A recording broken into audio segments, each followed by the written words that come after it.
নমস্কাৰ, মই বিমলা বুঢ়াগোহাঁই আপোনালোক সকলোকে মোৰ চেনেলৰ অন্য এটা ভিডিঅ'লৈ পুনৰবাৰ স্বাগতম জনাইছোঁ।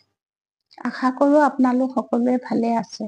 আজি মই মোৰ অন্য এটা ভিডিঅ' আপোনালোকৰ ওচৰলৈ লৈ আহিছোঁ।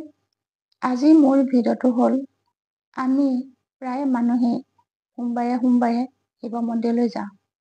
শিৱ মন্দিৰলৈ গ'লে আমি আমাৰ ঘৰৰ পাকঘৰত থকা একোৱাগাৰ্ডেই হওক বা ফিল্টাৰে হওক, লোটা বা ঘটিয়ে হওক, পানী ভৰাই আগদিনা থৈ দিব লাগে।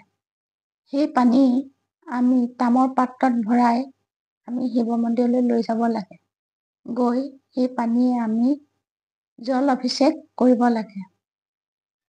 এনেদৰে আমি যদি আমাৰ ঘৰৰ পানীৰে জল অভিষেক কৰোঁ, তেতিয়াহ'লে শিৱ বাবাই বহুত সন্তুষ্ট হয়।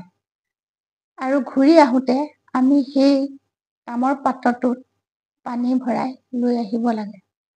কেতিয়াও খালী পাত্ৰ লৈ আহিব নালাগে।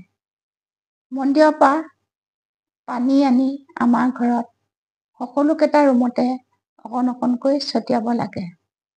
এনেদৰে যদি আমি শিৱ মন্দিৰৰ পৰা পানী আনি আমাৰ ঘৰত অকণ অকণকৈ ছটিয়াওঁ, তেতিয়াহ'লে আমি শিৱ বাবাৰ পৰা যি ফল বিচাৰোঁ, আমি সেই ফলেই লাভ কৰিব পাৰোঁ। আজি মই মোৰ ভিডিঅ'টো আপোনালোকৰ ওচৰত শিৱ মন্দিৰলৈ যাওঁতে আমি কেনেকৈ পানী নিব লাগে আৰু পানী আনি কেনেকৈ ঘৰত ছটিয়াব লাগে, তাৰ ওপৰত এই ভিডিঅ'টো আপোনালোকৰ ওচৰলৈ আগবঢ়ালোঁ। মোৰ ভিডিঅ'টো চাই আপোনালোকে কেনেকুৱা পালে, যদি ভাল পালে লাইক আৰু শ্বেয়াৰ কৰিব। অন্য এটা ভিডিঅ'ত পুনৰ লগ পাম। আজিলৈ আহোঁ। নমস্কাৰ।